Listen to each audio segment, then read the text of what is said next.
Vos de acá tenés 310 kilómetros por 70 de ancho, 14.000 kilómetros cuadrados del delta del río Paraná. Ahora está abajo, pero es palacio de sauce, de arroyos, de laguna, de flora, de fauna. Es un lugar maravilloso.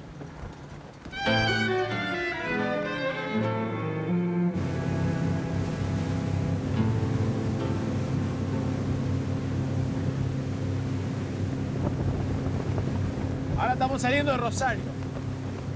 Después de Baigorria, no hay más acceso público al río.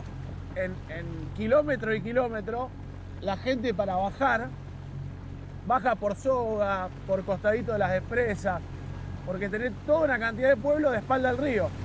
Pásase todo de la industria. Es tremendo.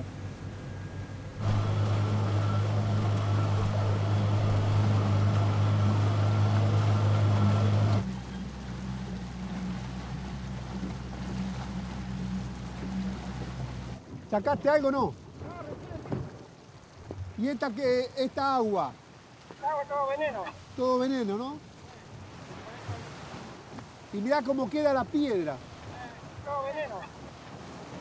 Ayer derramaron aceite acá en Vicentina, la Mancha la Grande, ¿eh? Ah, de allá para acá. Sí, vi una cosa. Sí que corre rápido. Claro. Que tenga el mejor día, Oscarcito.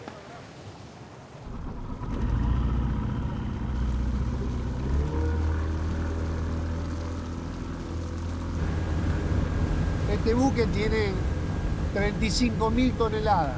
Es decir, cada camión lleva 28 toneladas. O sea que hay que hacer una cuenta entre 1.000 y 1.500 camiones. Depende hasta dónde lo cargue. Y estos buques son paraísos fiscales flotantes. Se metió lo de la bandera de conveniencia. Puede haber distintas nacionalidades. El domicilio del buque, el dueño del buque. Es decir, son los verdaderos piratas del siglo XXI.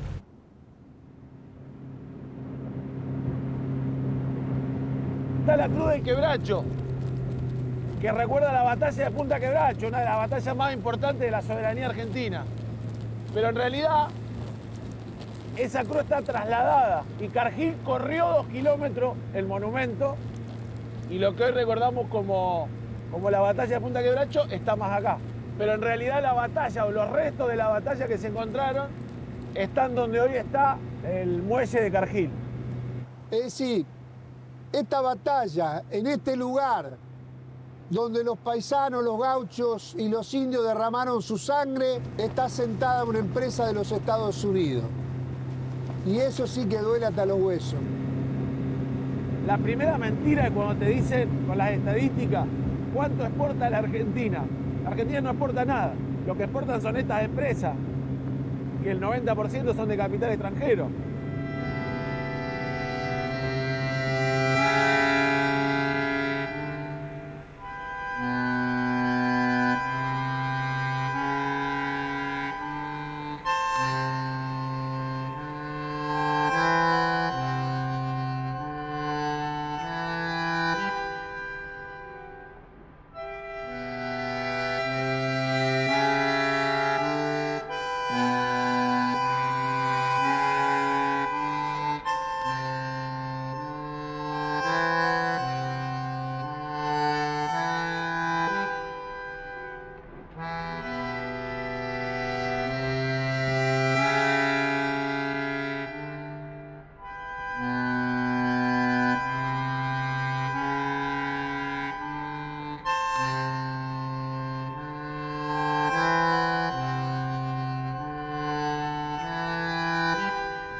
Todas estas barcazas que vemos acá estacionadas son las barcazas que bajan de Paraguay con soja, porque el calado no da para que suban los barcos de Santa Fe Capital para arriba. Son de bandera paraguaya, pero además son chatarra que viene del Mississippi, ni siquiera se producen acá.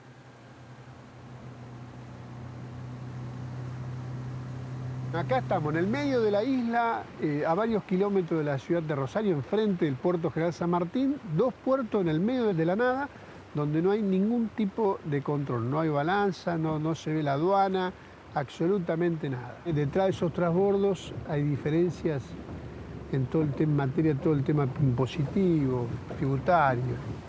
Uno de los eslabones de la maquinaria del saqueo.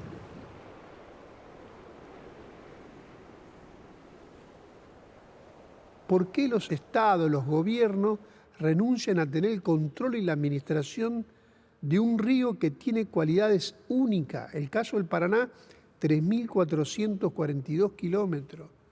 Es el doble que el Mississippi. Pero vos no podés defender si no lo conocés, si vivimos de espalda al río.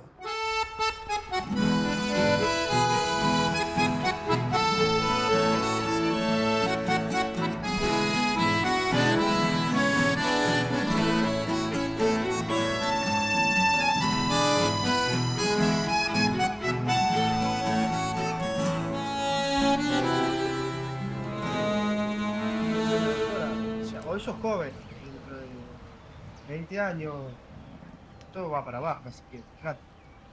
Sí, ¿podríamos pavimentar la subida para los gorditos? No, lo ideal sería que los gorditos entren a dieta. Mi hijo sabe que yo crucé cuántas veces el río Uruguay, ¿lo viste, Manu, o no? Incluso... ¿Eh? ¿Kroll o...? ¿Cómo?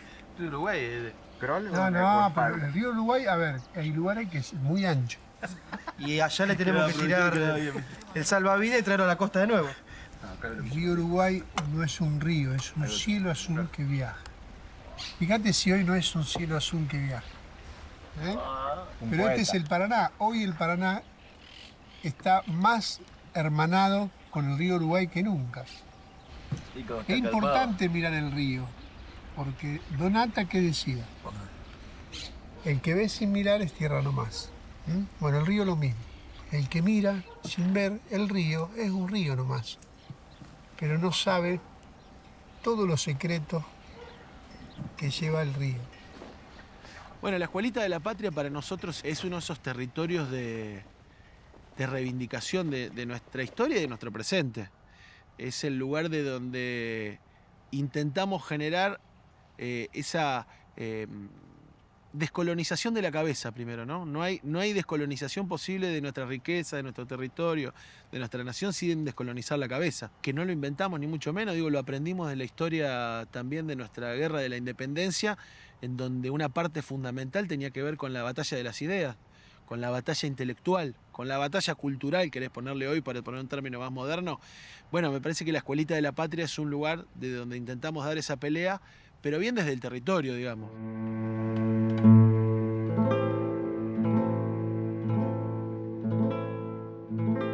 La Guerra del Paraná, bastante ocultada por la historia oficial, por la historia mitrista, pero que fue lo que nos permitió hoy tener la posibilidad de controlar nuestros ríos interiores.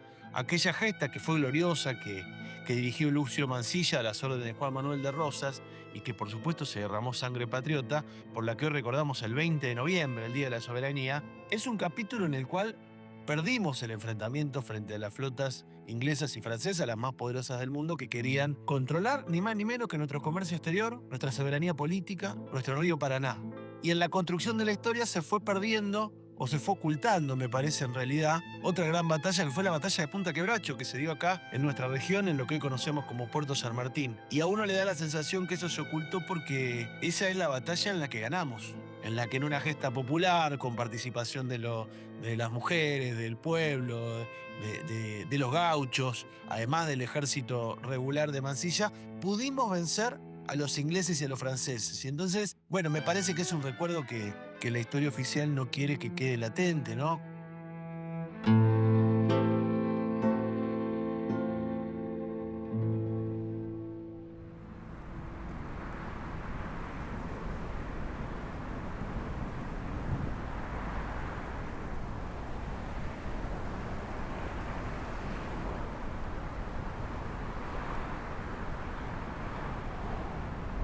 La querida Villa Gobernador Gálvez, una ciudad obrera, se produce una paradoja porque por un lado se produce proteína, en este caso carnes rojas, que se exporta a los países más importantes del mundo, y tiene el muro de la desigualdad. Ve, allá están las palomas ahí. Bueno, ahí laburaba yo, en la planta vieja. Y después todo esto es suite, todo esto desde el río, Saladillo, todo este paredón son como 1 kilómetro todo el frigorífico suite. Claro, del río Bravo para abajo es una de las plantas más modernas. Y después tenemos esa ribera que va sobre las barrancas del río Paraná, donde sangra la Argentina, se choca con otro muro, que es el muro ya en este caso del frigorífico Paladini, ¿no? De embutidos. Y enfrente los buques de banderas extranjeras con 45.000, 55.000, 60.000 toneladas que se va. Entonces se van a encontrar 7.000, 8.000 personas sobre esas barrancas que ni siquiera están los mapas de Gálvez.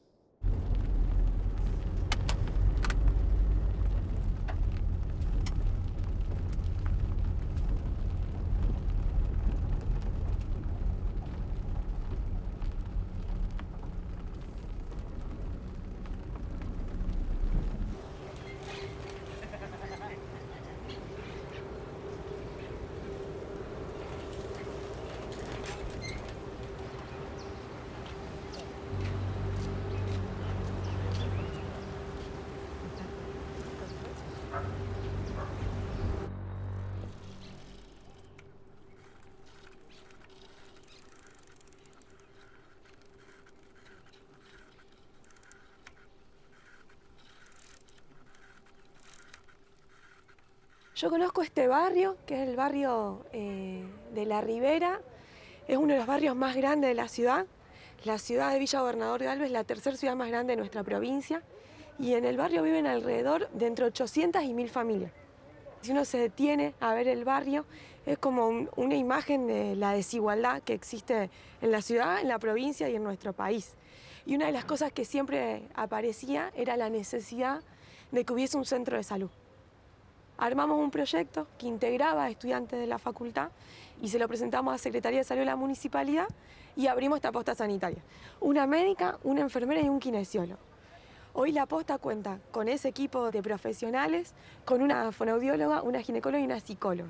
En el mismo lugar donde funciona la posta y funciona el centro de día, funciona el comedor municipal.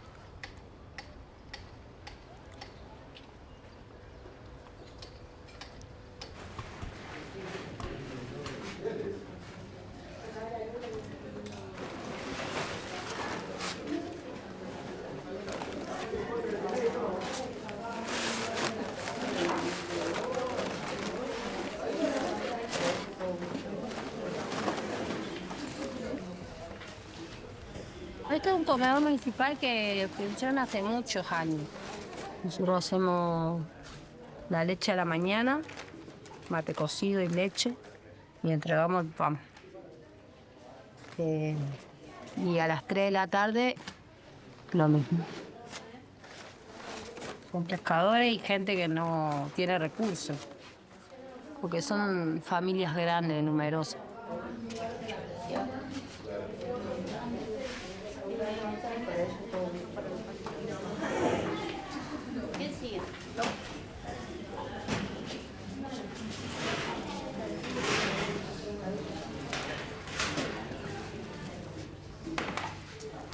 A principio de mes, como cobran las asignaciones y esas cosas,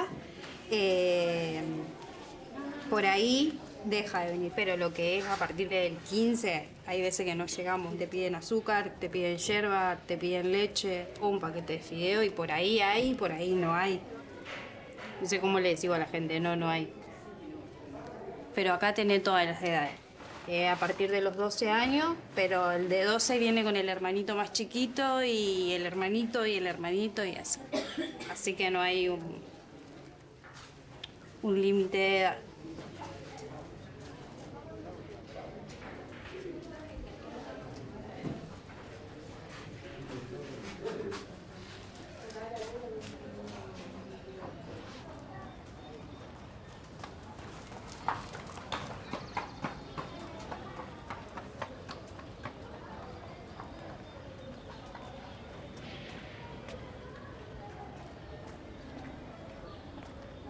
Quizás no aparece tanto como se veía antes la desnutrición, pero sí hay muchos casos de mala alimentación, de mala nutrición que inevitablemente determinan el proceso de salud de los vecinos.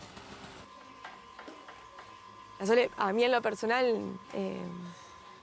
para mí es un ejemplo de mujer, un ejemplo de persona, una mina profundamente solidaria, que es trabajadora municipal del comedor, que es vecina del barrio y que de un inicio se puso a disposición de armar ese lugar entendiendo que iba a mejorar las condiciones de su propio barrio y de su propia familia.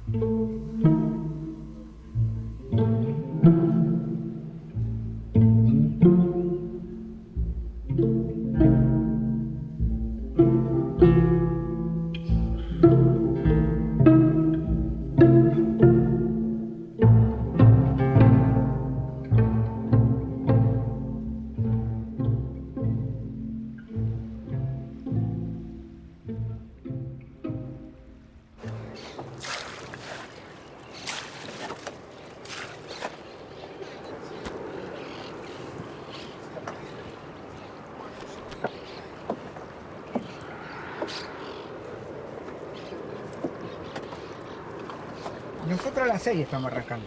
De 6 a 6, de 6 a 7, hasta la hora que podamos. Todo el año igual. No, cuando sale trabajamos más. Si sale más, trabajamos más horas. Hay algunas pescaderías y después cuando hay mucho, al frigorífico. Cuando hay una demanda, que hay mucho pescado, ya que vendemos al frigorífico.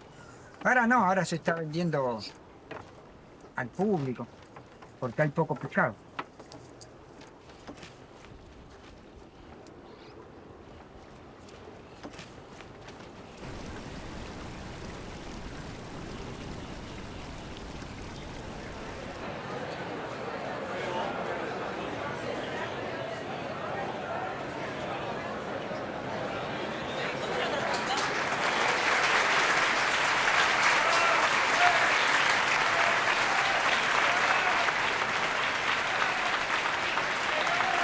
Entendamos lo que pasa en este país con el problema de los alimentos, con el problema de la tierra, con el problema de la deforestación y con el problema de la sojización.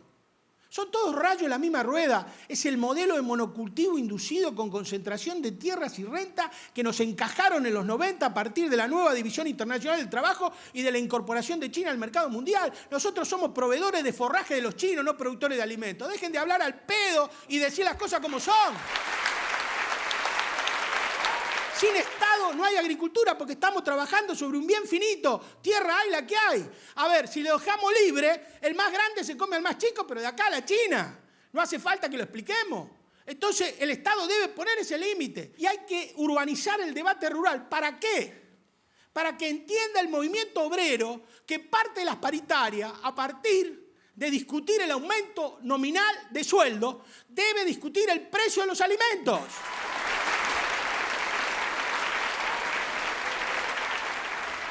El problema de la Argentina, del hambre en la Argentina, no es de hacer una mesa contra el hambre. Es de distribuir y de terminar con los mitos.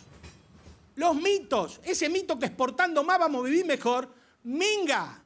Nosotros en el 2022, batimos el récord histórico de exportaciones en la República Argentina. Casi 100.000 millones de dólares. 65% de eso del sector agropecuario. Y ese año nos clavamos 1 millón de nuevos pobres. Hay que repartir mejor.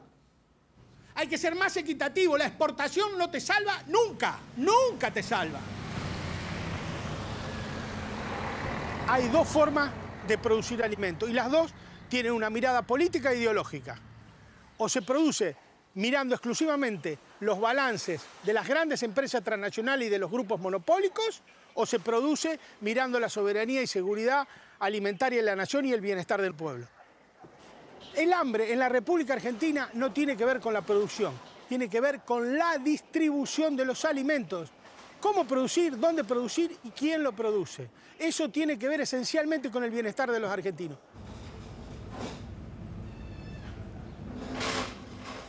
Por eso es muy importante, central, urbanizar el debate rural. No se puede decir que el debate rural esté restringido a un gueto de 4 o 5 terratenientes, 8 o 10 empresas exportadoras y que si vos te querés meter a eso no te podés meter.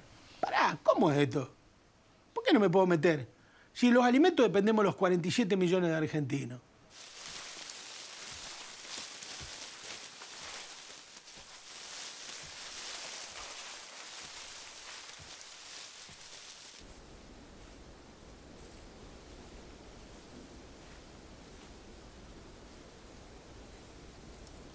Mirá qué peticito que quedó.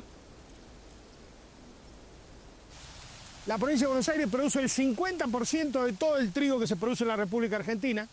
Hay aproximadamente entre 30 y 33 mil productores de trigo. Hoy el Estado argentino sobre este trigo no tiene ninguna intervención, ni en el precio, ni si va para consumo interno, si va para exportación. La única intervención que tiene el Estado es cobrar el 15% de retención de este cultivo.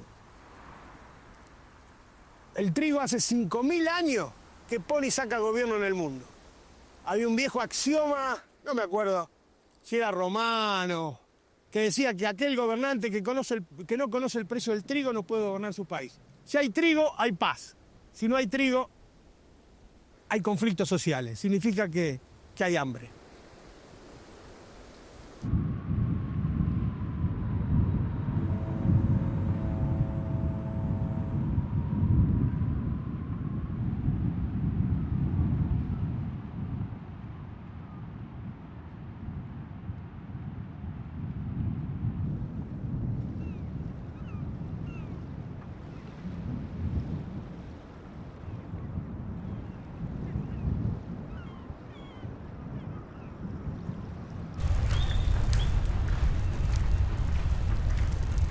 Una huelga que se transforma nuevamente en histórica, no por la cantidad de días, porque tuvimos 25 días en el 2015 y 22 días en el 2020, sino porque somos una de las pocas organizaciones que mantenemos una huelga en un momento donde hay muchos dirigentes sindicales que están dormidos. Sé lo que significa para muchos compañeros que tenían que vivir acá adentro para poder sobrevivir afuera. Eso lo hemos cambiado a través de compañeros que han decidido defender el salario mínimo vital y móvil para salir a pelear por algo que nos corresponde.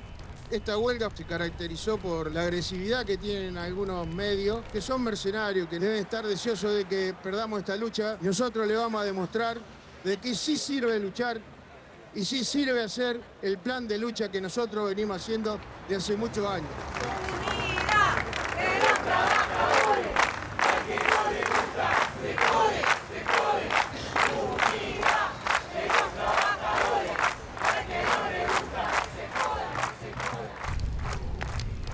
Nosotros tenemos la posibilidad de parar las fábricas. Cada vez que tomamos una decisión de paro, no la tomamos porque queremos asustar a la patronal, porque las patronales no se asustan. Lo único que le asusta a la patronal es perder plata. Después está el ciudadano común que dice, ¿cuánto quieren ganar los aceiteros? Bueno, queremos seguir ganando para tener una vida digna. Yo no me puedo hacer cargo de la vergüenza que tienen otros trabajadores o del miedo que tienen otros trabajadores de luchar.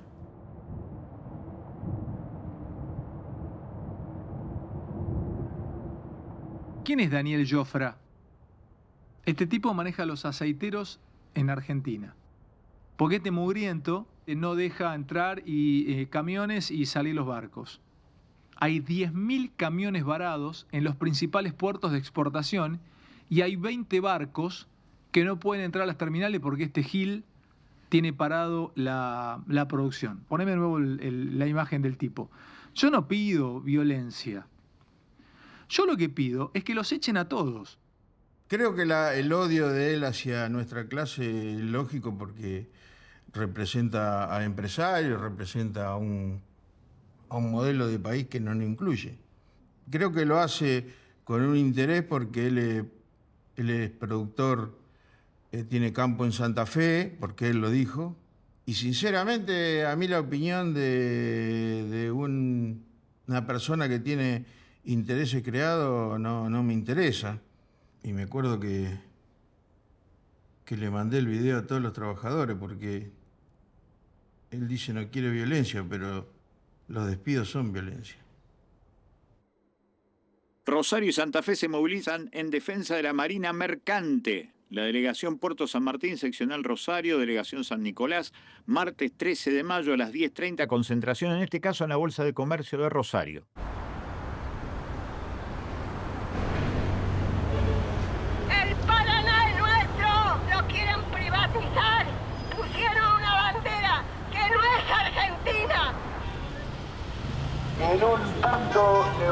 económico de nuestra ciudad, donde es la Bolsa de Comercio, donde sabemos que el 70%, el 80% de las exportaciones salen por acá. Rosario le debe todo al puerto, entonces no le puede dar la ciudad la espalda al puerto, al contrario, tiene que estar al lado, ayudándonos. La Marina Mercante es patria, la Marina Mercante es independencia. Se olvidan que el río Paraná fue el escudo de la Argentina cuando quisieron venir los invasores y hoy se los quieren entregar a esos mismos intereses y abriéndole las mismas puertas que son los ríos y nuestros mares. Y acá estamos para decirle que no.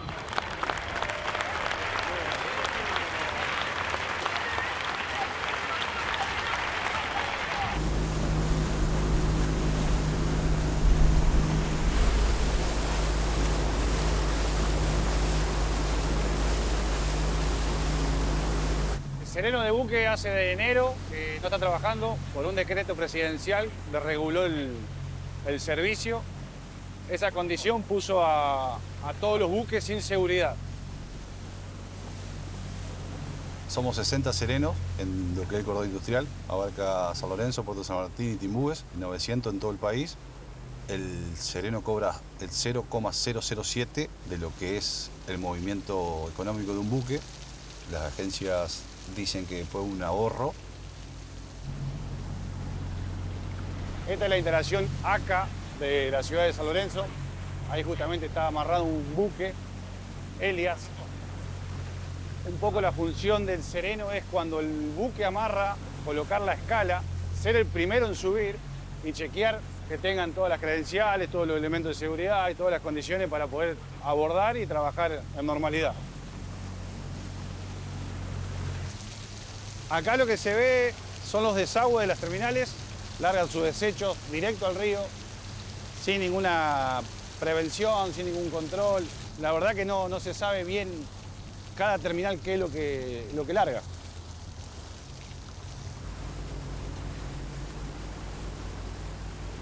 Una terminal en Puerto General San Martín, estamos viendo un barco que tiene la escala gato baja, ya se presta a las irregularidades, se presta a poder contrabandear, subir, bajar sin ningún control.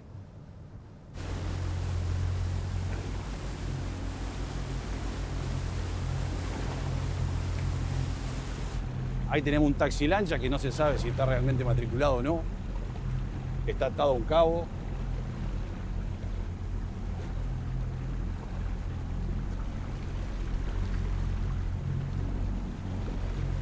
¿Están juntos por descargar algo? Es imposible saber qué. Sin sereno a bordo es imposible totalmente saber qué. Un sereno lo que hace ahí es pide un rancho, es una hoja que identifica que están bajando, subiendo, puede ser basura, puede ser mercadería de consumo de la tripulación. Pero bueno, eso siempre tiene que estar pasado por aduana. Pararon todo automáticamente. Toda la maniobra de bajada se frenó, así que muy posiblemente sea algo ilegal.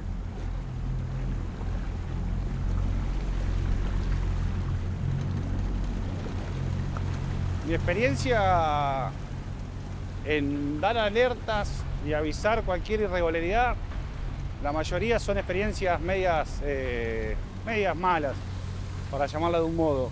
Queda todo en la nada, mayormente se alerta a prefectura, posiblemente tarden mucho en llegar. Cuando llegan, más que chequear que sea real lo que uno está denunciando, no se hace y vuelve todo a la nada.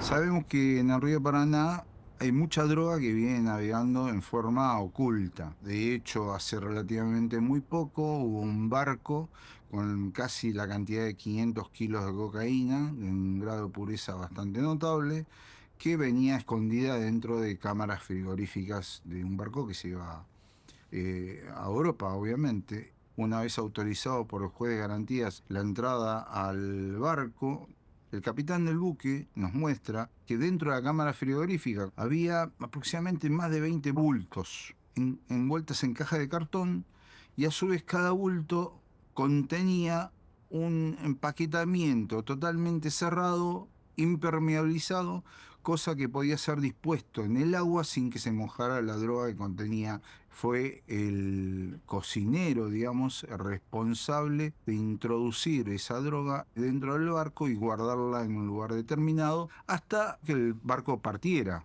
Esto fue una verdadera sorpresa, porque a partir de ahí dijimos, ¿cuándo se introdujo esto acá?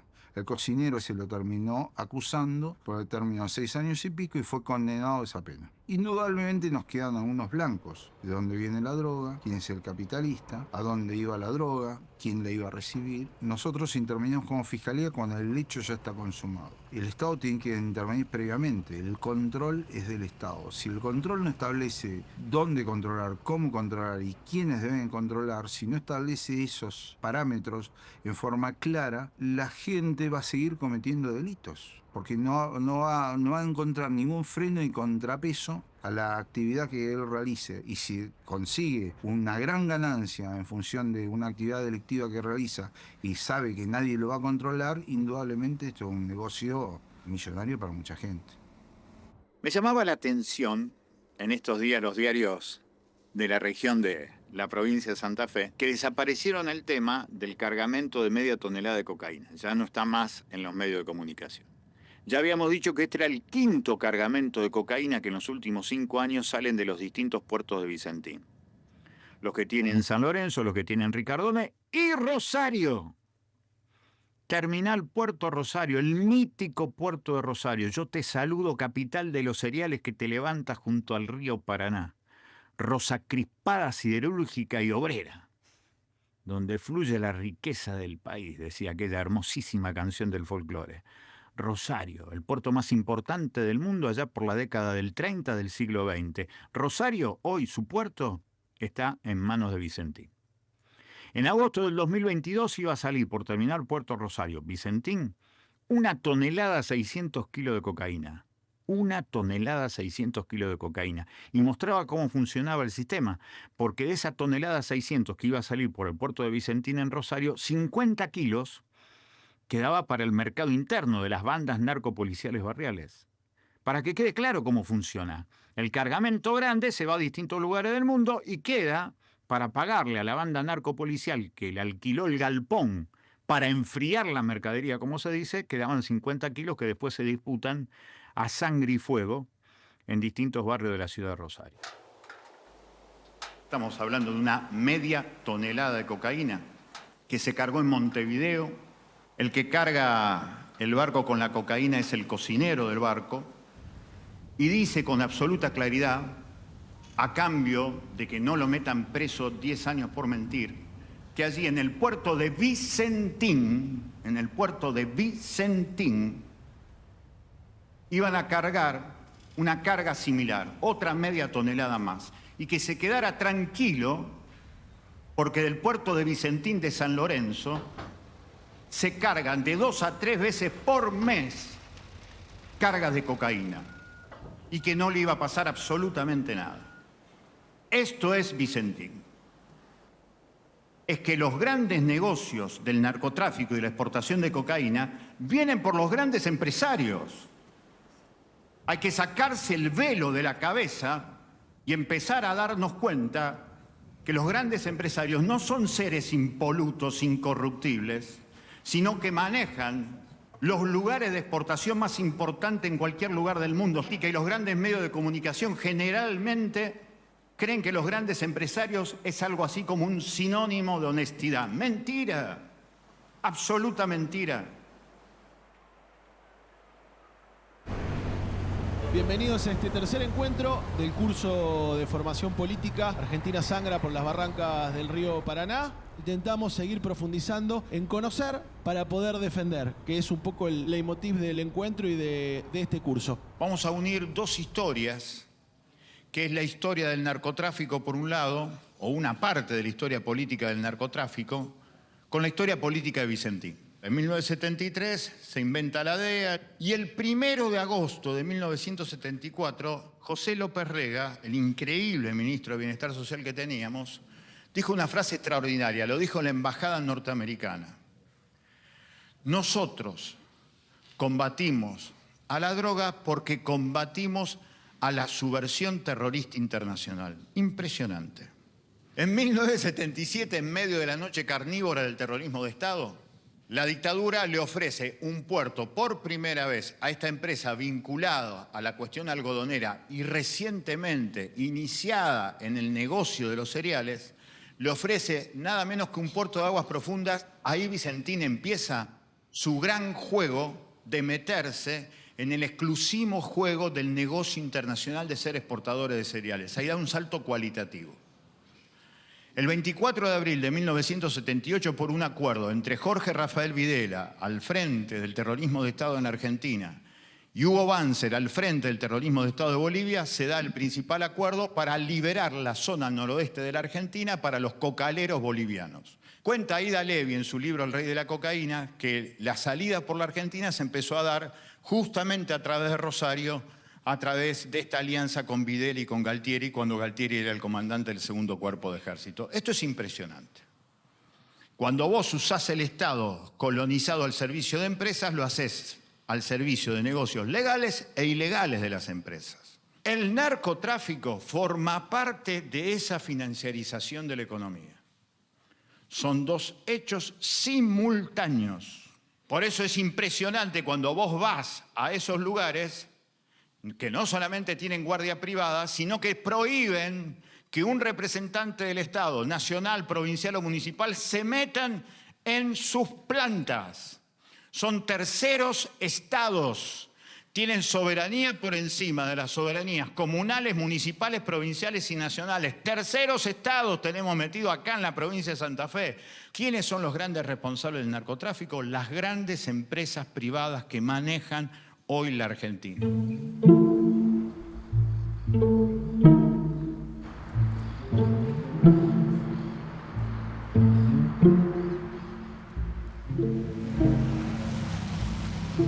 De acá, en donde está Vicentín y Ultramar, el Paraná se convirtió en la hidrovía de la cocaína, como dicen los paraguayos.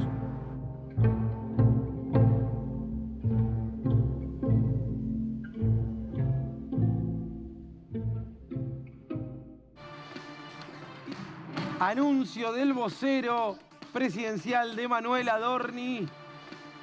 Y dice, la vieja política busca generar incertidumbre para boicotear el programa de gobierno. Al hacerlo, castigan a los argentinos. Por eso, y con el objetivo de generar mayor oferta de dólares durante este periodo, hasta el 31 de octubre, es decir, por un mes, habrá retenciones cero para todos los granos. Las retenciones en la República Argentina fueron reinstaladas por Eduardo Duhalde a instancia del Fondo Monetario Internacional en el 2001. Significa que el Estado le cobra o se queda con una parte de las exportaciones de granos para redistribuirla internamente en caso de un gobierno popular y para pagar deuda externa en el caso de los gobiernos de derecha. Milei hizo demagogia pura y una estafa a cielo abierto con la rebaja de retenciones que anunció por 30 días, porque permitió a un grupo de empresas quedarse con todos los impuestos que iban para financiar el gasto ordinario del Estado. Significa que el Estado dejó de percibir 1.760 millones de dólares que eran para financiar la salud pública, la educación, la policía, la seguridad. Se necesitaban dos partes para consumar esta estafa. Una parte el Estado con la decisión política y otra parte las empresas agroexportadoras que tienen que tener logística y expertise para que en 72 horas, en 76 horas puedan movilizar 7.000 millones de dólares y en 4 días anotar declaraciones juradas de venta al exterior Quedaron afuera los pequeños y medianos productores que la vieron con la ñata contra el vidrio. ¿Por qué? Porque en 76 horas se cerró el cupo disponible que impidió a los pocos pequeños que tenían un remanente de soja venderlo sin retenciones. Los únicos que ganaron son los que ganan siempre, los grandes monopolios y los grandes pools de siempre.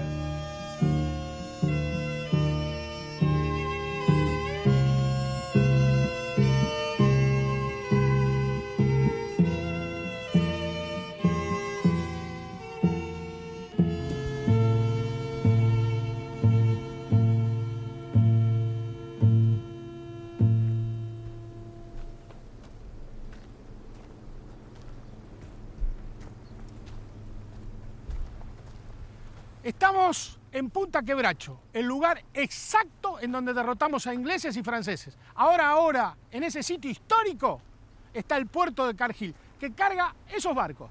Pero ese barco se va con el 60% de la carga.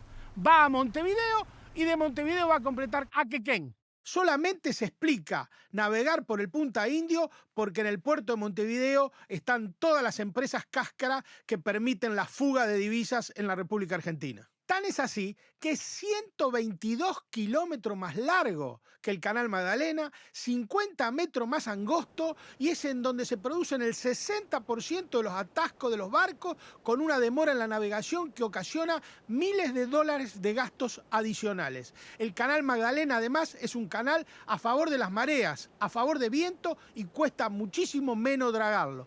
Pensemos que el Punta Indio lo surcan alrededor de 5.000 barcos graneleros al año y que es de una sola mano. No tiene otra explicación navegar por ahí que no sea una defraudación al fisco argentino y permitir la fuga de divisas. La Argentina es el único país en la historia del comercio universal, desde los fenicios hasta ahora, que elige transportar sus mercancías por el camino más largo sin que mediara un conflicto bélico ni un cataclismo natural. Un caso increíble.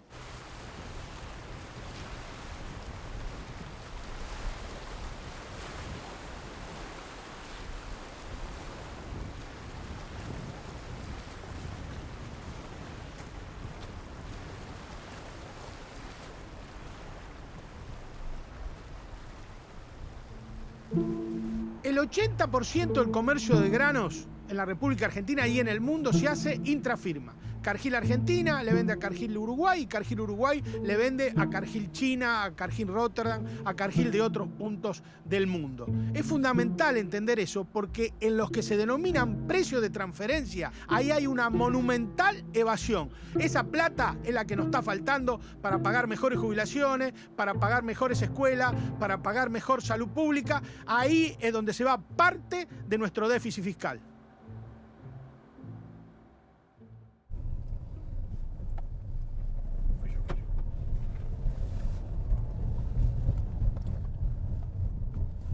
Mucha niebla, ¿eh?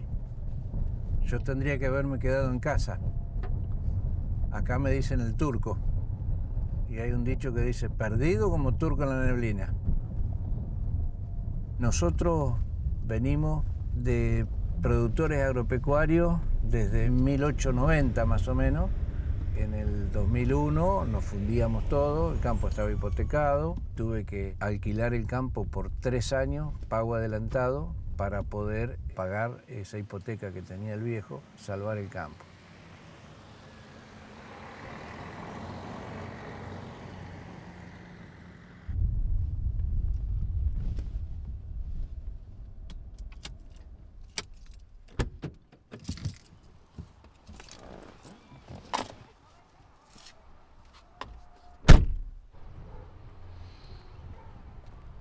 Mario, ¿estaba linda la cama? ¿Cómo no nos va a ganar a la derecha? Muy buenos días. Mario, buen día, querido. ¿Cómo andás? Gracias por venir. Buen día, Pato. Gracias a vos. Esta noche vamos a estar visitando a nuestros amigos y compañeros de Tres Arroyos, que van a hacer una actividad interesante. Tenemos que trabajar, ganar conciencia, hacerle entender a nuestras autoridades que esto debe volver al manejo de la provincia y que la provincia debe crear una sociedad del Estado, o como se le quiera denominar, para hacer la comercialización de nuestros productos de nuestra tierra en el extranjero. Puerto Quequén, con algunos retoques, puede pasar de 8 millones de toneladas de grano, el puerto completo, las 3 terminales. Sí. O sea, esta terminal Quequén, más la terminal de Aca, más la terminal de Cofco, con poco acomodamiento, con poca inversión, podemos llegar a exportar 20 millones de toneladas por año. Entonces es mucha plata. Son más o menos 240 a 250 millones de dólares por año la ganancia que produce la venta de la mercadería que hacen al extranjero.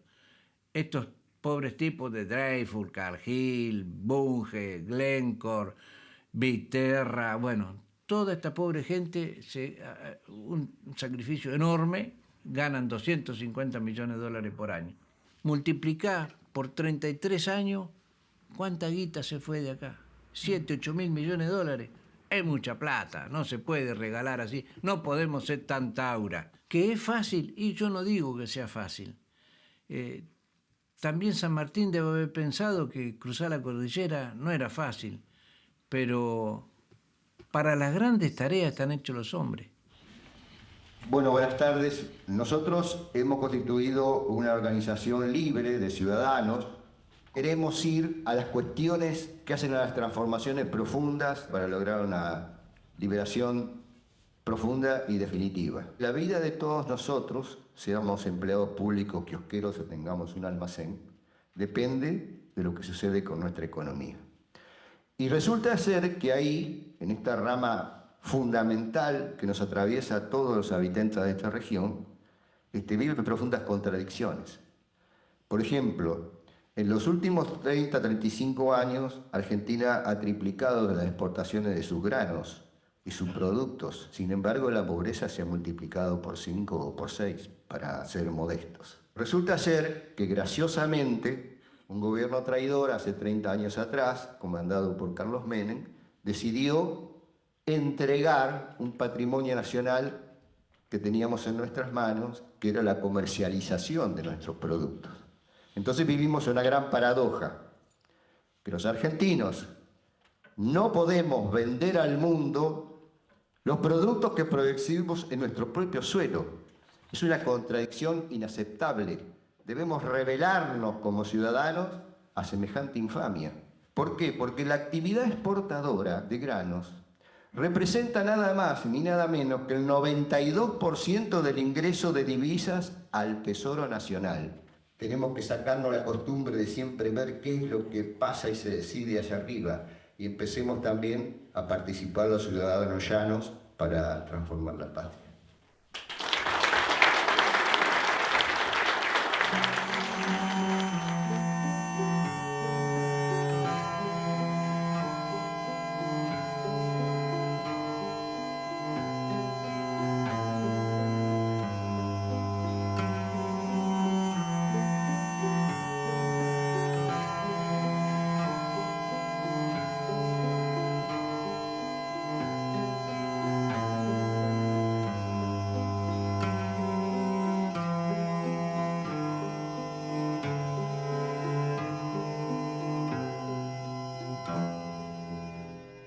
Nuestra región, la región de Puerto Quequén, tiene una tradición de lucha en defensa de su pueblo, porque a pocos meses, digamos 3-4 meses de que asumió Carlos Menem en el año 89, bueno, un grupo de ciudadanos, fuerzas vivas de la ciudad, nos levantamos también en un grito de rebeldía oponiéndonos a una propuesta que traía SOCMA es Sociedades Macri, que pretendía quedarse con la totalidad del puerto de Quequén por 50 años. A los 2 años elaboraron un mecanismo mucho más inteligente, que es el de desmembrar el sistema nacional de puertos, provincializándolos, porque no es lo mismo negociar con un presidente que negociar con un gobernador. Las multinacionales exportadoras expropian diariamente a los productores agrícolas.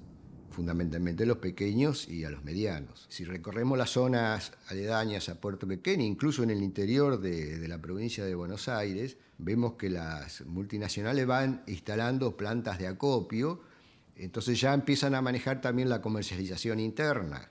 Es decir, se van quedando con toda la cadena productiva. Tendrían que pagar los derechos de exportación, pero se lo descuentan a los productores.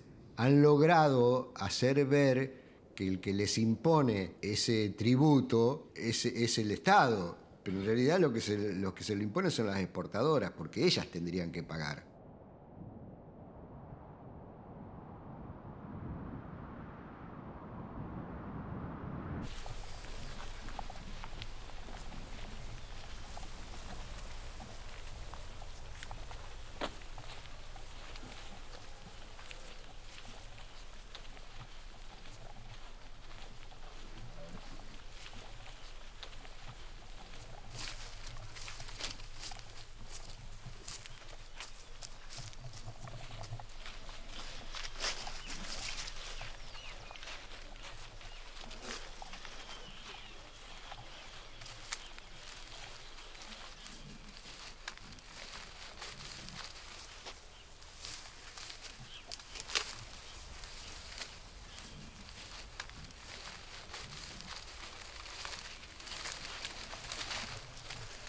Es un híbrido que se está empezando a usar mucho en esta zona del sudeste, que es un maíz de segunda. Acá se trabajan poco más de 1000 hectáreas. Tenemos la cosecha de granos finos, que es avena, cebada, trigo fundamentalmente. Esta es una zona netamente triguera. Y después, bueno, la cosecha gruesa, que es la de invierno, la de verano, que es soja, girasol, maíz. Acá cerca de Puerto Quequén, bueno, el productor paga todos los gastos para llegar a bordo del buque. Contrata el flete hasta el puerto, el ensilaje, el traspile, de silos a elevadores, la elevación. Y bueno, está existiendo una problemática que es bastante difícil de explicar o de entender por el mismo entramado que lleva el comercio exterior y la exportación. Acá recibimos barcos que completan los barcos que vienen de la zona del río Paraná o de la hidrovía. De la zona de Rosafé para abajo vienen con la mitad o un 40% de falso flete por no tener profundidad. Entonces, claro, esos barcos se completan acá a 50 pies de calado, ya vienen con unos 25, 30 mil toneladas y llega acá a 60, 65 mil toneladas, depende del buque, 55 mil. Son barcos de última generación. Claro, tienen un costo ocioso muy grande para ir a los puertos de Santa Fe. Esos puertos se hicieron hace 3 décadas cuando operaban barcos de menor tamaño, los llamados handysize, de menor calado y volumen. Y bueno, con la nueva generación de barcos existe un costo ocioso muy grande que es descargado de los productores de esta zona. Por ejemplo, hay productos como la soja que en Rosario se paga $40 más que acá, cuando acá puede salir el barco a full sin tener que ir hasta allá. Ahora, cuando un barco viene a tomar cargas, tiene 2 opciones. Primero ir a Santa Fe y baja a Santa Fe a Necochea, a Quequén. ¿Qué es lo que ocurre? Tiene un costo de $500.000 para hacer esa vuelta. Si viniera directo a Quequén y hiciera full, los productores nos ahorraríamos $500.000 en flete. Y ese flete, que es más o menos el equivalente a $20-25 por tonelada que perdemos, es para subsidiar ese sistema operativo de uso privado y de propiedad privada, que no está mal. No hay nada ilegal en el negocio, pero bueno, creo que hay cuentas que aclarar. Hay pizarras en el mundo donde se cotiza un flete para venir a Quequén y figura Quequén como puerto sucio, cuando ya no es más un puerto sucio. Entonces el armador, el que pone el barco, toma un recaudo y dice, bueno, en vez de 60 días para hacer el viaje redondo, llegando y cargando, voy a poner 65 días más, 5 días más por las dudas. Y bueno, son $250-300.000 más por barco. Es la excusa óptima para decirle descontamos por esto. Y no me está descontando porque somos puerto sucio, me está descontando para subsidiar tus puertos. Y nosotros los de acá estamos subsidiando el peaje de la hidrovía, que encima es 3 veces más caro de lo que debería ser. Porque ahí tienen que sacar 11 millones de metros cúbicos y sale 50 millones de dólares por año. Están cobrando 230, 240 millones la dragadora. Y el flete, el peaje, era de $1 por tonelada, ahora está a 3.50. A 32 pies, cuando lo podríamos hacer nosotros con máquinas propias, como lo hicimos toda la vida. Bueno, y no cobrar peaje. ¿Y quién paga ese peaje? Nosotros. El sistema funciona así. Por ejemplo, las asociaciones representantes del campo son personas de buen nombre y honor, elegidas democráticamente. Lo que pasa es que el sistema lleva más de 100 años, digamos, en el país, o mucho más. Y bueno, eso se va formando en una costumbre como algo ya instalado. Pero cuando uno quiere, bueno, empezar a hilar fino y optimizar el agro, optimizar la exportación, es hora de ir planteando y conversando estos temas con los actores involucrados, ¿no? Productor, exportador, operadores portuarios. Lamentablemente soy un poco escéptico ya a esta edad. Tal vez en un futuro. Lo que yo no quiero es que me sigan sacando la plata de mi campo. Es así.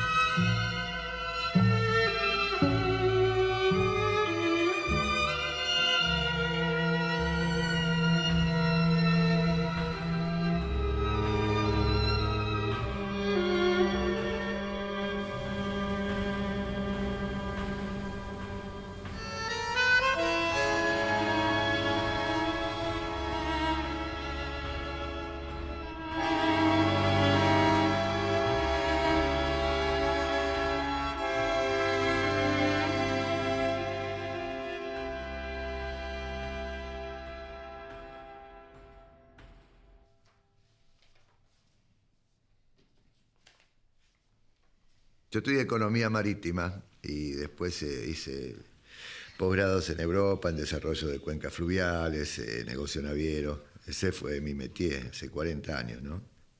Y después, en forma posterior, ya empecé a dedicarme al negocio naviero. Me dediqué al trabajo de dragado durante 10 años, el puerto de Mar del Plata, donde hoy vivo.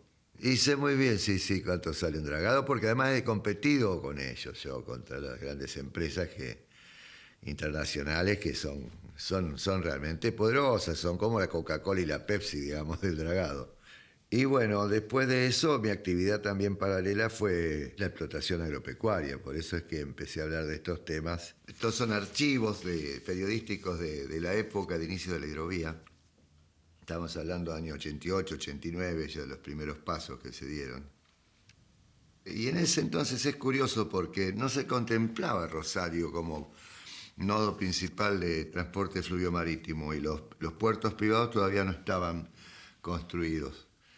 Pero contemplando siempre navegación a 10 pies en sistemas de navegación por empuje en barcazas a 3 metros de profundidad.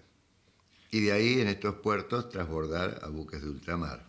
Bueno, claro, el criterio era tocar lo menos el río, desde el punto de vista ambiental y de dragados, y adaptar la embarcación al río y no el río al buque.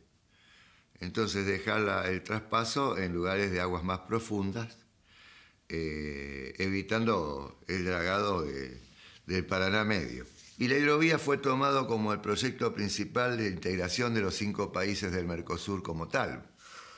En forma posterior, acá se introduce en el gobierno del presidente Menem la necesidad de dragar, profundizar más el Bajo Paraná, o Paraná Medio, Bajo Paraná, desde la zona de Rosario, Santa Fe, hasta el mar. Y se introduce un peaje para el paso. Eso dio mucha disputa diplomática porque los ríos son de libre navegación. En el caso del dragado, es decir, para entenderlo, en principio podemos trazar lo que es el pelo de agua, la superficie, ¿no es cierto?, del río. que es lo que vemos desde la costa. Y después tenemos el lecho, Aguasaba, la profundidad del río.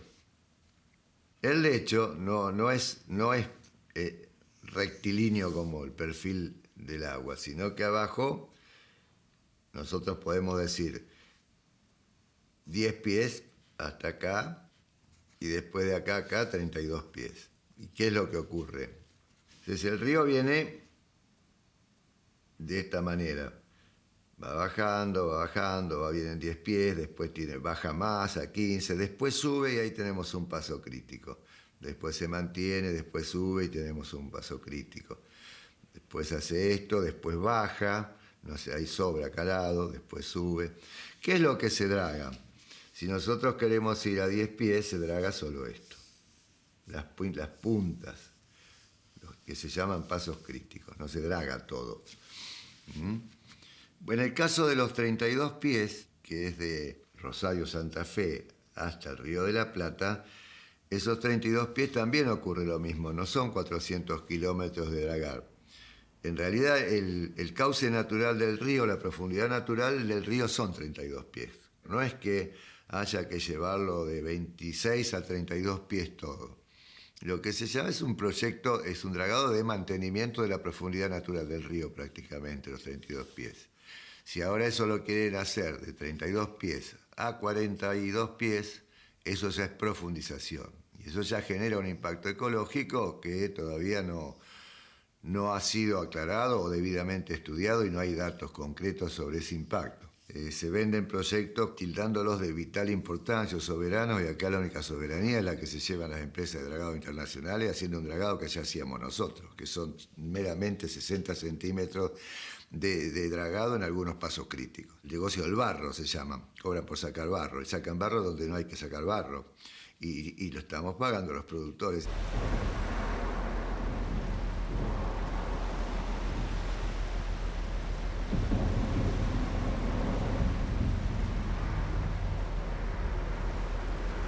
En el Mississippi se navega con trenes de empuje hasta 100 kilómetros de la desembocadura con el mar. No hay un dragado más allá de 70, 60 kilómetros. Y si hay puertos privados, desconozco el detalle, pero tienen muy bien delineado hasta dónde se puede y hasta dónde no. Hay regulación en los servicios, no puede cualquiera cobrar cualquier precio. El tramo ese lo draga la empresa que es del Cuerpo de Ingenieros de Estados Unidos, la Gray Lake, que es estatal. No puede haber un país soberano si no maneja su comercio o al menos regula su comercio.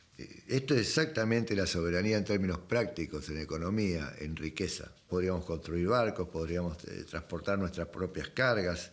Estamos perdiendo entre 2.000 y 3.000 millones de dólares en flete, en buques que no son nuestros. Podríamos tener astilleros funcionando, miles de trabajadores marítimos y toda la industria colateral que nutre a lo que es la industria naval. Pero no es prioridad para el gobierno, para ninguno. Eso es lo que yo he experimentado en los últimos 40 años, o al menos desde que comenzó el gobierno de Menem hasta la fecha, y todos los sucesivos gobiernos, ¿no?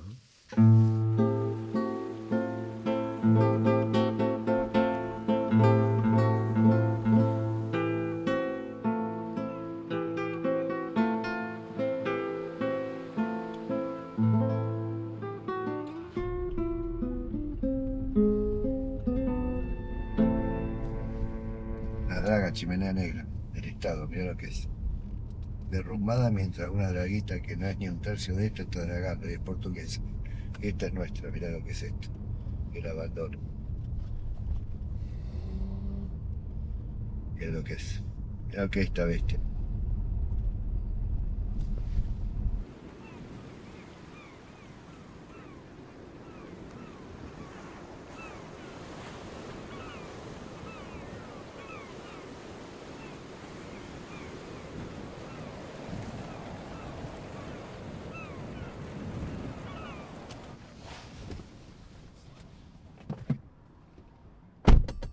Cuando ves esta draga así, comida, destruida, ya es irrecuperable, lamentablemente tiene todos los sistemas hidráulicos destrozados.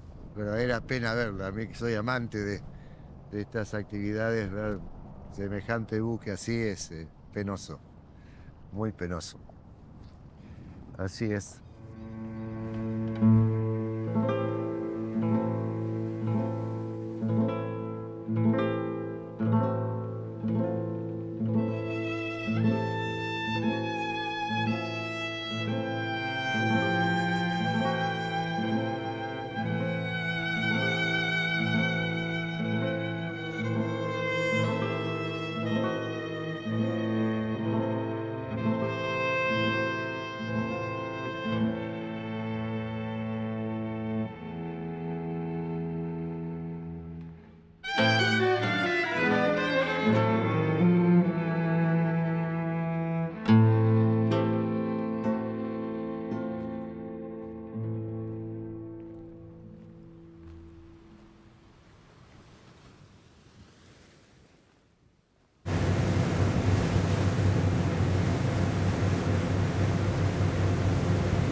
hay un proceso de identificación a través de la palabra. Hay un proceso de construcción de identidad.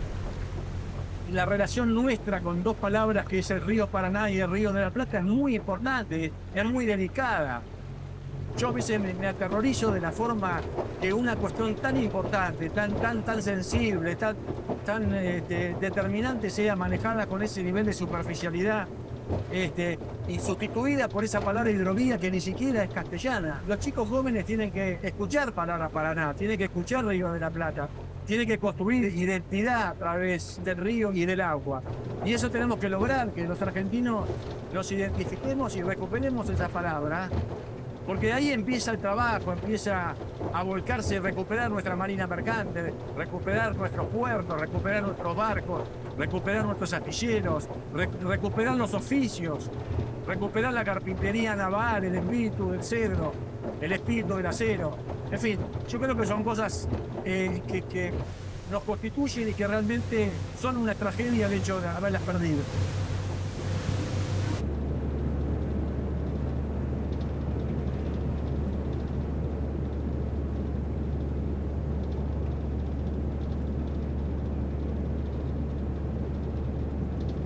Bueno, yo me crié en el agua, me escapaba de la escuela primaria para navegar y a partir de ahí me constituye mi propia identidad. Estoy en el agua, vivo en el agua y soy constructor de barcos.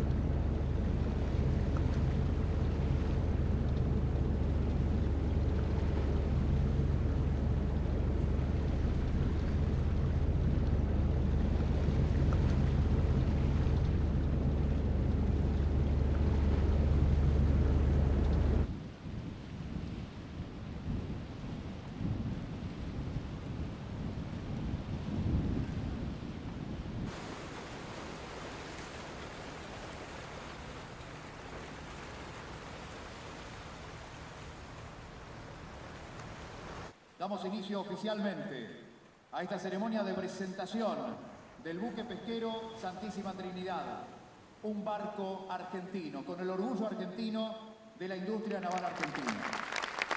No hay ninguna razón razonable que hubiera permitido pensar que este barco se hubiera terminado. Como naval, toda vez que compartimos estos momentos es una gran emoción. Un barco termina siendo el fin último de nuestro propósito, de nuestra misión. Cuando nos remontamos allá en nuestra juventud y teníamos esta vocación naval, soñábamos en algún momento participar de una construcción, construir barcos para argentinos, construir barcos para que sean tripulados por argentinos, y construir barcos por argentinos, y construir barcos para que lleven la sagrada celeste y blanca en la popa. Creo que no me imagino mayor orgullo. Y eso es lo que yo hoy quisiera compartir con ustedes.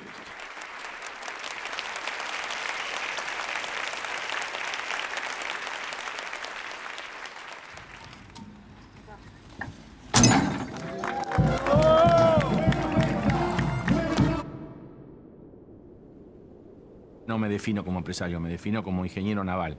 Pertenezco a una generación de navales que allá por la década de los 80, de los 90, prácticamente nos tiraron por la ventana. Y yo siempre digo, los países son o llegan a ser lo que pudieron ser. Allá por el año 2000, 2001, me tocó la suerte de participar en el equipo técnico que desarrolló la plataforma Néstor Kirchner 2003, donde nosotros hacíamos justamente este diagnóstico y establecíamos una estrategia de acciones para recuperar lo perdido, digamos.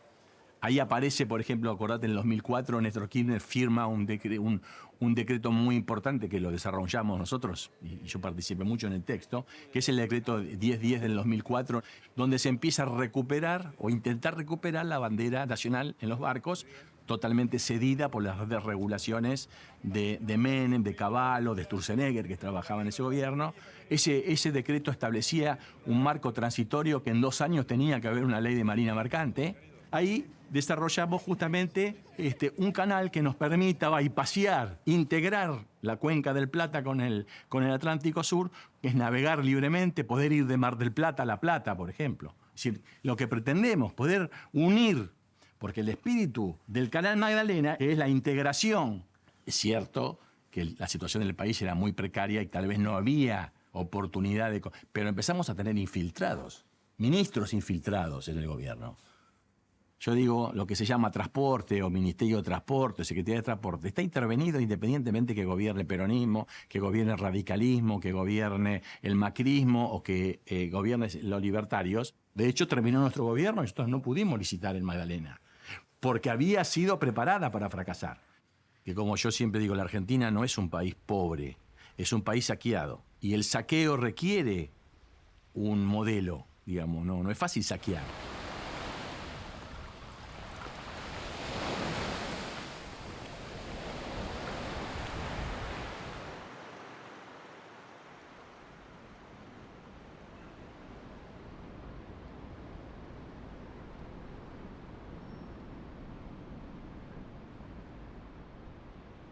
Desde que conformamos el foro siempre estamos discutiendo el tema de lo que pasa y lo que se controla y lo que no se controla por el río Paraná y qué rol tiene el Estado. Y todo eso en el marco de decir le entregamos cualquier cosa a Estados Unidos con tal de que nos salven un par de dólares. Yo creo que es muy importante que nosotros como foro sigamos activando estas cosas porque no sabemos qué acuerdo real ha hecho Milei con Trump el otro día que se fue a ver. En el medio de todo esto, estas cosas son imprescindibles que las sigamos discutiendo. Y no sé cómo se revierte todo esto, porque ellos van a seguir entregando. Más allá de que el Congreso se oponga a los vetos, él sigue haciendo lo que quiere, ellos siguen haciendo lo que quieren igual. Vivo en la localidad de Campana, de la provincia de Buenos Aires. Tengo hijos, tengo muchos nietitos. Y me interesa que ellos vean que no importa la edad que tengas, que lo importante es seguir peleándola.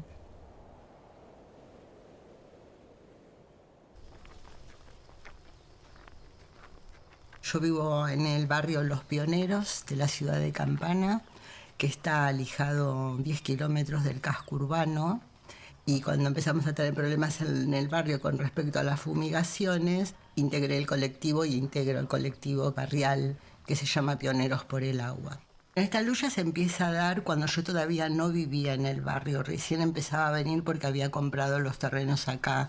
Esto era por alrededor del 2011 más o menos, donde había grupos de vecinos que viven en una calle que da a los campos. Los animalitos se le morían, las plantas se le morían y en ese momento hacían fumigaciones aéreas, con lo cual estaban en alerta.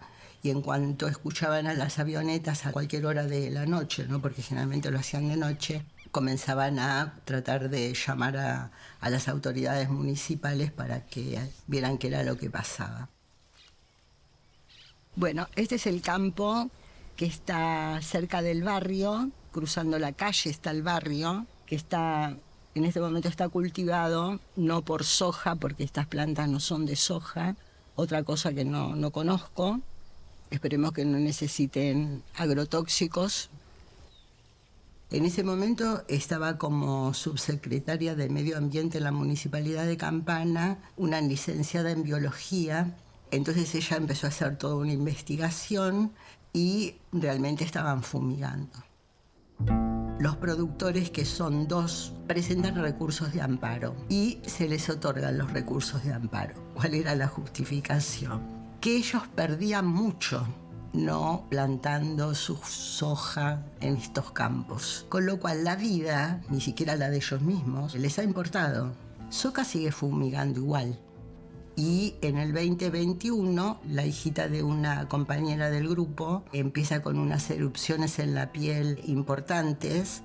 Entonces la pediatra le dice de que es muy probable que esto sea por fumigaciones. Entonces dijimos, bueno, algo tenemos que hacer con esto. Empecemos por investigar qué pasa con el agua, porque nosotros sacamos agua de los pozos, porque no teníamos agua corriente.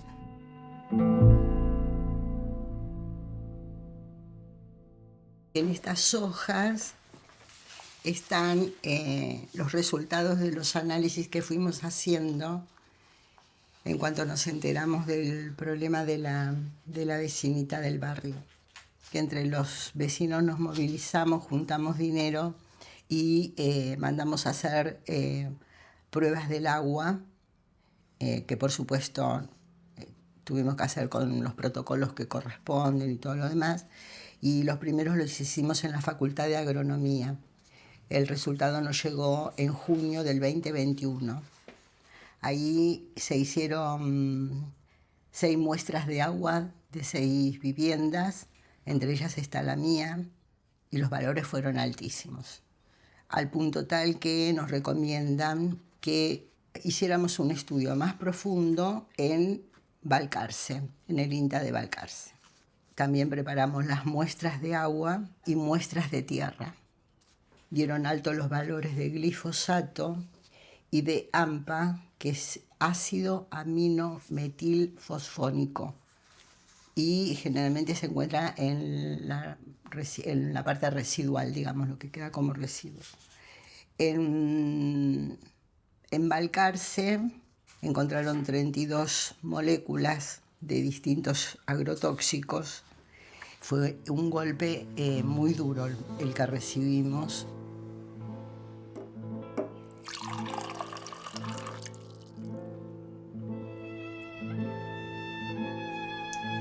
Sigo tomando agua de la canilla. ¿Vieron? Traté de comprar agua en bidones, pero resulta que como no le pueden sacar los agroquímicos, dije, bueno, listo, no voy a pagar para que me envenenen. Tomo agua de la canilla.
¿Dónde andan? En el islote, ¿sabes?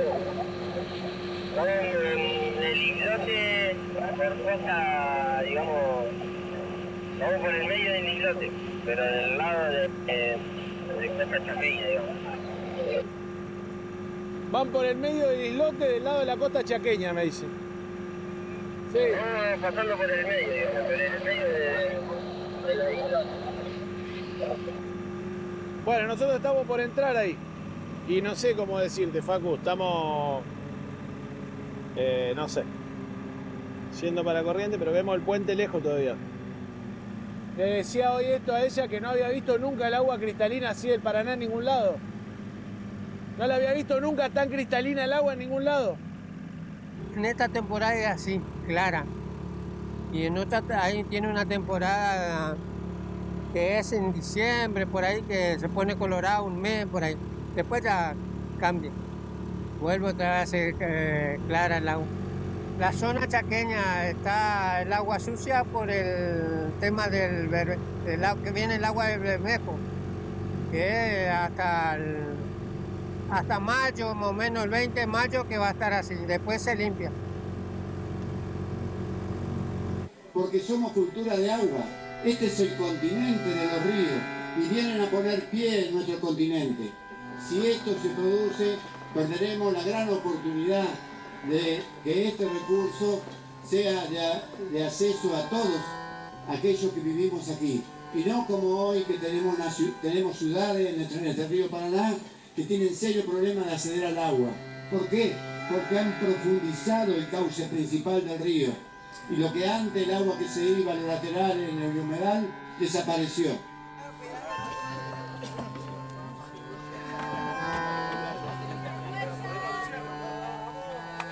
¿Qué va a pasar cuando ese valle aluvional se seque, lagunas, bañados, espero, que es a donde crecen la cría de los peces que nacen en el cauce principal? Si no tienen ingreso, esa cría se pierde y con el tiempo es muy probable que comiencen a desaparecer gradualmente especies. Por eso remamos, por eso creamos conciencia, por eso estamos acá. Por eso, como dijo un compañero, remaremos hasta Rosario. De Rosario remaremos hasta el Río de la Plata. Y si hace falta remar hasta la Casa de Gobierno, allí estaremos. Estamos muy pero muy contentos que nos reciban de esta manera. Venimos a ponerle el cuero por 1.200 kilómetros en esta travesía, en esta tierra, en este lugar de enorme significación, las tierras del padre de la patria, del general San Martín. Estamos aquí con el espíritu del Zapucay, en Malvinas, de los chaqueños, de los correntinos, de los entrerrianos, que enfrentaron con su sangre a los ingleses y que son la reserva moral de la nación.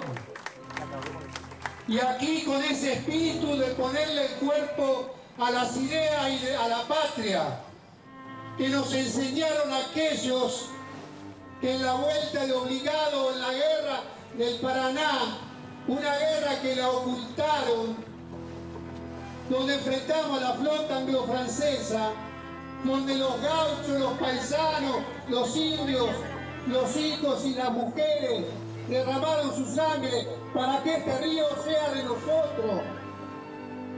Este río es nuestro y no podemos tolerar que a 5 cuadras de acá tengamos nuestras dragas ocultadas, oxidadas, hundidas para abrirle paso a las empresas extranjeras. Eso es lo que tenemos que parar. Venimos a jurar a liberar la cuenca del Plata, a liberar los ríos y a luchar por justicia e igualdad. Pero esto es imposible sin soberanía.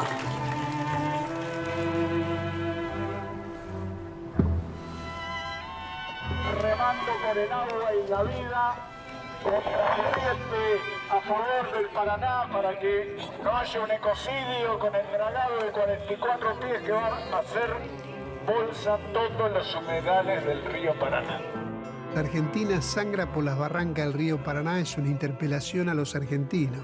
¿Por qué tanta riqueza, tanto crecimiento, tanta proteína que alimenta a los países más poblados de la tierra y nos deja una Argentina profundamente injusta?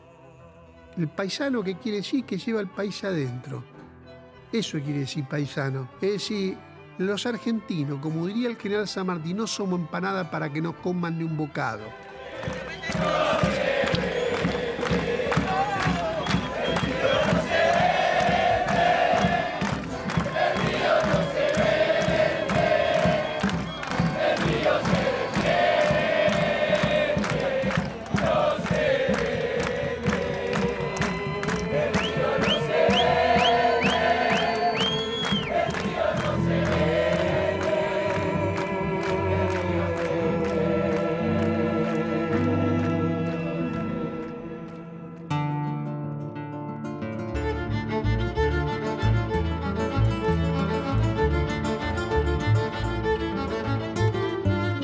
Los que nacieron en cuna pobre saben que un día se sentarán en un trono en joyas de dorado en el día de San Jamán. Los que nacieron en cuna pobre saben que un día se sentarán en un trono en joyas de dorado en el día de San Jamán. En el día de San Jamán en un trono se sentarán.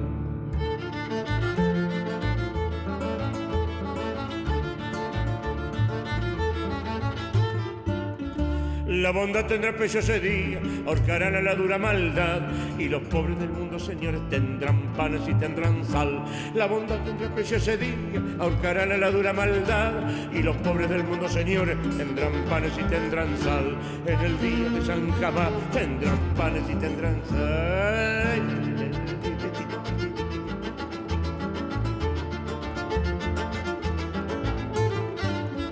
Crecerán en el cielo las hierbas, la piedra del río remontará, todos los hombres serán buenos, el planeta un Edén será.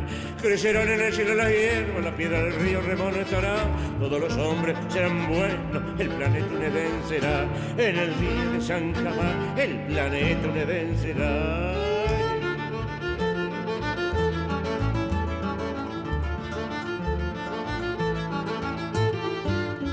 Ese día seré comandante, ese día será general, tendrá trabajo el desocupado, la mujer pobre descansará.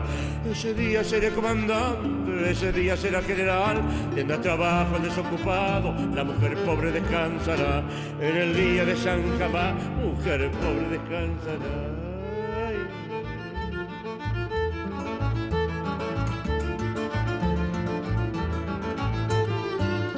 Pero muy larga nuestra espera, por lo tanto esto ocurrirá, no mañana por la mañana, sino antes que el gallo se ponga a cantar. Pero muy larga nuestra espera, por lo tanto esto ocurrirá, no mañana por la mañana, sino antes que el gallo se ponga a cantar. En el día de San Jamás, antes que el gallo se ponga a cantar. En el día de San Jamás, antes que el gallo se ponga a cantar. En el día de San Jamás, antes que el gallo se ponga a cantar.